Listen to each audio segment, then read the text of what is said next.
Hey there everyone, welcome back to Utility Sports, and in today's video I'm going to be coming at you with some trade ideas specifically centered around the Charlotte Hornets and ways that they can improve their roster. They currently sit 8th in the Eastern Conference at 15-14. Of course, LaMelo Ball's been out. They just got blown out by the Dallas Mavericks this past weekend, and they've got some stuff to work on, of course, but the Hornets, I think that they're a key team to talk about for trade destinations because of how many quality good players that they actually have on their roster. I said this after they signed Kelly Oubre in free agency. I said, this is the team lined up to make a trade. They've got a ton of nice players. They got a ton of nice pieces that fit pretty well into trades, especially when you look at the salary, who could go certain places. They make a lot of sense as a team to watch for moving some key players and some young players that they also have drafted this year. Mitch Kupchak, one of the best GMs in the NBA. I firmly believe that. If you look at his draft history, he's done such a great job. I believe he drafted Julius Randle, D'Angelo Russell. He's done a phenomenal job back when he was with the Los Angeles Lakers, and since he transitioned to the Charlotte Hornets, it hasn't changed. James Bouknight, I think that's going to be a hit. Kai Jones, really good selection. LaMelo Ball has been an absolute beast since he got drafted as well. You also look at some of the other moves he's made with the Charlotte Hornets. I don't think there's been a bad one yet to this point. I think he's done a great job there for the Charlotte Hornets. They're at 15-14 right now, and easily, had they been healthy, had LaMelo Ball not entered health and safety protocols, they could be even higher on this list. And then the other team, one team I want to talk about with them, the Wizards, 15-13, 4-6 in their last 10. They started 10-3, which means in their last 15 games, they are 5-10. They are kind of reeling a little bit down to 7th in the Eastern Conference, and I wouldn't be surprised to see them fall down into that 11, maybe 12 range even, possibly 13 as well. Look at how strong the East is here, 1-13 though, real quick. Just absolutely phenomenal how good these teams are, especially when you consider what the Pacers have in their starting lineup. The Knicks as well, last year, of course, were a 4 seed. This year, they're 12. The East has just gotten so much stronger. The Bulls have been having a great year. We'll see if that can continue throughout. And then the Cavaliers as well have been the surprise team in the East this season. It's just been awesome. Basketball has been so great to us this year. And I think the East is really the specific area where I want to talk about a little bit, because the Pacers, there's rumors that they could sell, and I think that does make some sense for the Hornets. I do have 2 proposed trades here that I think make sense. So let's jump into the first one here. You see, this trade is between the Charlotte Hornets and the Indiana Pacers. These two teams have been tied up in the past together. The Hornets have been interested in Myles Turner, and I think he does actually make a ton of sense for what the Hornets need on this roster. They need someone who can protect the rim defensively and also can space out to the three-point line and keep some of that perimeter spacing. And for the Pacers here, some of this makes sense as well, because you're getting some salary cap relief in this. You're getting a couple nice young bigs, and then a first-round pick this year as well, coming from the New Orleans Pelicans if they were to accept this step. Of course, that is lottery protected there, and of course, the Pelicans probably going to end up being in that lottery. However, there is backups on that. You're going to get a nice pick in return, even if this pick doesn't convey this year. The Pacers here for me.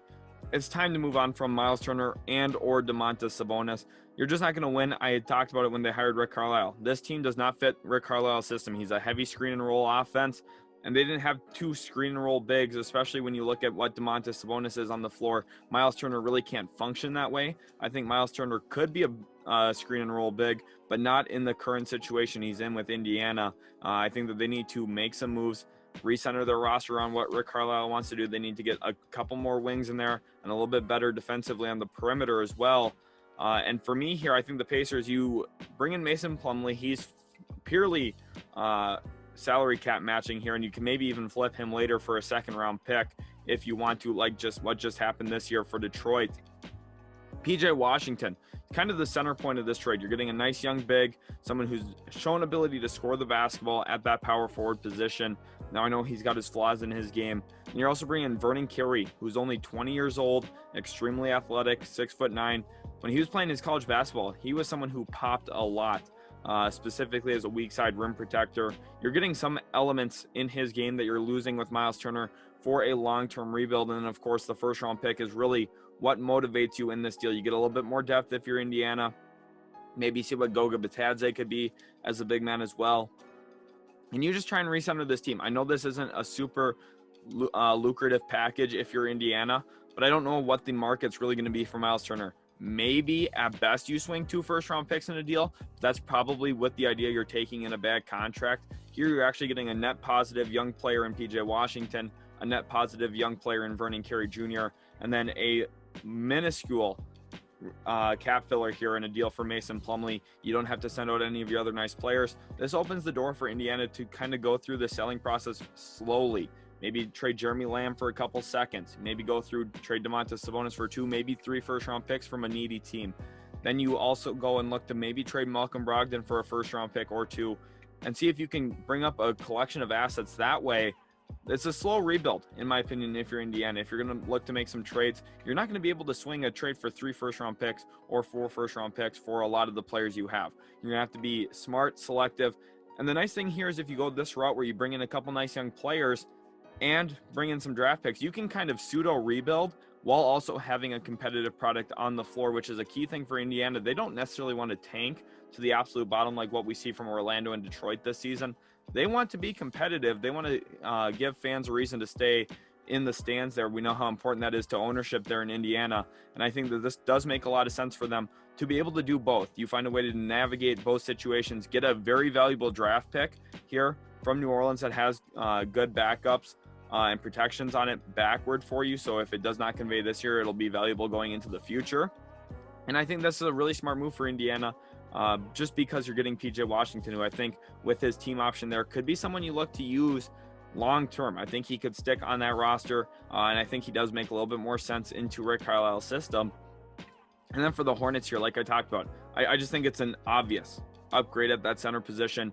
For the Hornets, I talked about in the open, they need to consolidate some of their minutes. They have too many good players right now. I know that sounds a little hypocritical and something that doesn't really make a lot of sense. But when you get to playoff basketball, you're not going to be playing a 10-man rotation. You're going to shrink that down to 8. Myles Turner is an obvious upgrade over Mason Plumlee. He's an upgrade over PJ Washington. And Vernon Carey's a few years away yet. Vernon Carey's a little bit of a development project for a G League team. He'll go down to the Mad Ants there in Fort Wayne for Indiana. He will not be a key part of their actual roster early on, just like how he's been with the Greensboro Swarm all year long.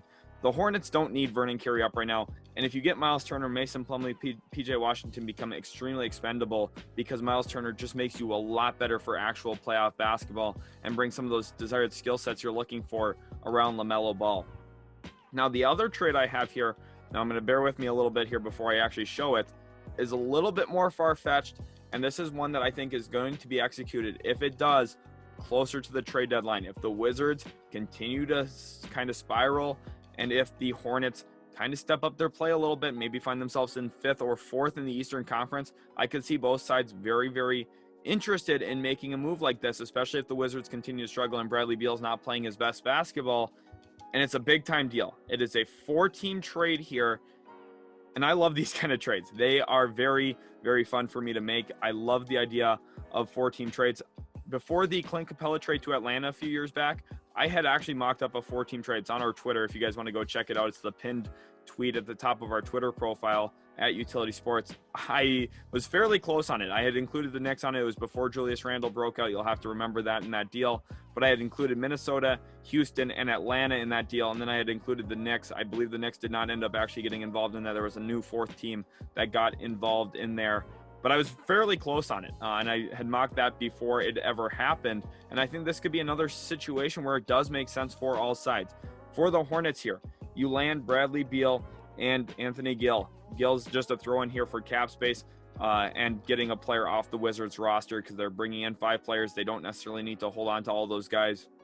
And the thing is, with the Wizards, we've seen them make this move in the past where they went for a lot of depth. They brought in a couple nice young players in that Russell Westbrook deal and kind of freed themselves to really build up this roster long term. I like some of the young players they have. Rui Hachimura is an interesting 4-man. Denny Avdia has really developed defensively this season, and I really liked him coming out of the draft. I thought he could have been possibly the #1 player from the draft even, had everything gone right for him. Obviously, he's not looking to be that way, but I think he is a really, really nice player still in the NBA and someone who they could actually look to build around with. And I like Spencer Dinwiddie there too. I think that he's really well suited with the ball in his hands. Bradley Beal's had some struggles this year. So the Hornets, you bring in Bradley Beal. That's really the center point of this deal. And what the Hornets end up giving up here is James Bouknight, a bunch of 2nd-round picks, 2 of their own firsts here go to Washington. 1 first goes over to Atlanta, the one from New Orleans with those backups. And then you also send Gordon Hayward out to New York. So there's a lot of moving pieces here. Essentially, the Hornets, you bring in Beal, you bring in Gill, you trade out Bouknight, 3 second-round picks, 3 first-round picks, and Gordon Hayward in that deal. I think it's an obvious upgrade there. Beal is a much better player than Gordon Hayward. I like Gordon Hayward there. I think he's a good fit next to LaMelo Ball, but Bradley Beal just gives you that scoring upside that they don't really have with Gordon Hayward. Then for the Wizards here, what motivates you to make this deal? Well, first of all, you're getting 2 first-round picks. You're getting 3 second-round picks. Actually, 3 first-round picks if we include the Knicks pick into here as well, which is, again, a very interesting pick. And if the Knicks continue to spiral even after bringing in Gordon Hayward, you still have that asset. You have that first-round pick. Maybe it becomes a lottery pick, which has a lot of value. And then you get a really, really intriguing, good collection of young players here. In fact, I'm looking at this. Maybe this is too much value going out to Washington, because you're bringing in Evan Fournier, who's on a solid contract, not a great one, but a solid one that becomes movable probably. Even if you have to attach a second-round pick in the future, you could do that. You have a collection of them now from Charlotte here. Fournier, you bring him in. He's part of the salary cap filler from that Gordon Hayward aspect. Then you bring in Cam Reddish here, who's one of the key aspects to me in this deal. Someone who could probably become a 15, maybe 20 point per game scorer some point down the road. He's got the great size, great athleticism at that small forward spot, and he's been really developing there for Atlanta. And there's been a lot of rumors here that Atlanta is interested in trading Cam Reddish for a first-round pick. The reason being there is Atlanta has too many good players. Like I was talking about with the Hornets earlier, they're going to have to pay some of those guys. The fact that they already went in on Kevin Huerter and they're going to have DeAndre Hunter to pay just makes me think Cam Reddish is the guy who's going to be the odd man out there. If you're Atlanta, they're just going to look at him and say, how can we really afford to pay him without going super deep into the luxury tax?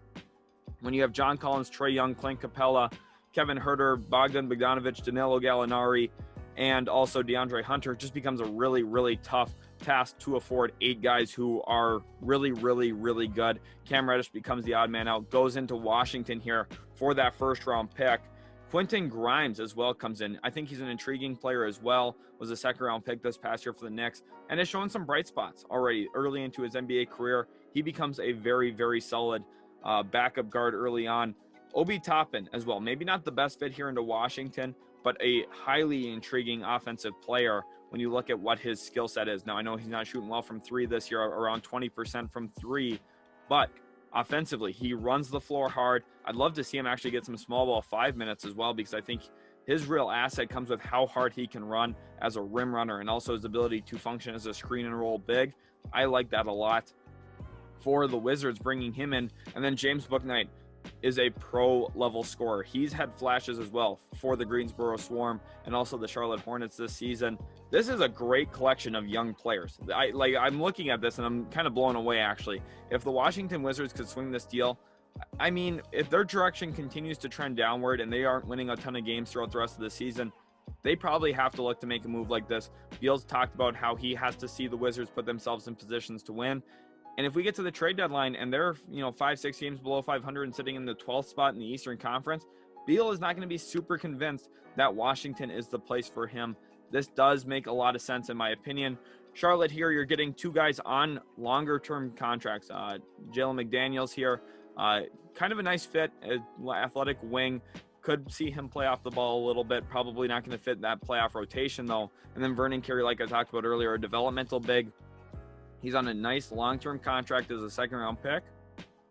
And then you get that first-round pick like you're coveting for Cam Reddish. I think that does make a lot of sense for Atlanta. And then if you're looking at New York's perspective here, what you're sending out here is maybe a little much for Gordon Hayward, especially when you consider you're sending Evan Fournier, Quentin Grimes, Obi Toppin, and a first-round pick. But there's going to be a lot of pressure this year on the New York Knicks to get back to where they were last year. The Kemba Walker signing is looking disastrous at this point. The Evan Fournier contract hasn't looked phenomenal for them just because he hasn't been in a lot of their closing lineups. Tom Thibodeau has had a lot of issues this season with this roster. He's been very agitated, to say the least, about the situation there in New York. They find themselves outside the playoffs right now. And they do not want that to be the case. They spent money in free agency. They want to win games. Julius Randle's kind of had a tick back like I was expecting. And Gordon Hayward is a player that I think everyone wants Evan Fournier to be. Gordon Hayward is a better playmaker than Evan Fournier, a more consistent scorer of the basketball, and quite frankly, a much better defender as well. Gordon Hayward is an immediate upgrade over Evan Fournier, and I'm talking about a pretty significant upgrade as well. I think it's a very good acquisition for the New York Knicks. I know you're giving up a lot here. Obi Toppin's probably the one that hurts the most, and maybe if I had to redo this, maybe I exclude Obi Toppin from this deal. But, you know, to get Gordon Hayward, it is an immediate upgrade, and I think that they would be looking that way. And then again, here for the actual Wizards here, part of the aspect too is trying to get a little bit more roster construction that fits your personnel. You have a lot of power forwards, you have a lot of bigs already there. Daniel Gafford, of course, been playing really well. Thomas Bryant, who's been injured, a nice player for them. Then you also have Montrezl Harrell, you have Kyle Kuzma, Rui Hachimura. You've got a lot of front court players. This is a good opportunity to bring in a collection of guys who are talented perimeter scorers in Cam Reddish and James Bouknight. Quentin Grimes could fit into that as well. Evan Fournier gives you a little bit more roster balance at this point too. You're looking at a lineup of where you have Spencer Dinwiddie, maybe Evan Fournier, Cam Reddish. Then you kind of do a pick 'em there for your starting 4 and 5. You're looking at still a competitive Wizards roster, which is intriguing to me. You go into the development route though, and then maybe from there you try and make some moves. Again, this is based on the premise that the Wizards continue to struggle throughout the year and maybe get a little bit more of an inkling that Bradley Beal is going to leave. And then the Hornets load up into it. They want to get Bradley Beal. You put him next to LaMelo Ball, who's ready to win right now. And you have a very, very good product on the floor. This is kind of what I'm expecting a trade to look like for Bradley Beal. A ton of assets going out. And of course, 14 deals, always a little bit more complicated. But I do hope you guys did enjoy today's video. And I hope you did have a lot of fun watching. If you did, make sure to leave a like. Subscribe if you are new to Utility Sports. And let me know if you could see anything like this going down in the NBA. Let me know in the comments. Do you think Bradley Beal will get traded this season or not? Hopefully you guys did enjoy again. These are the 2 Hornets trades, and we'll catch you in the very next Utility Sports video.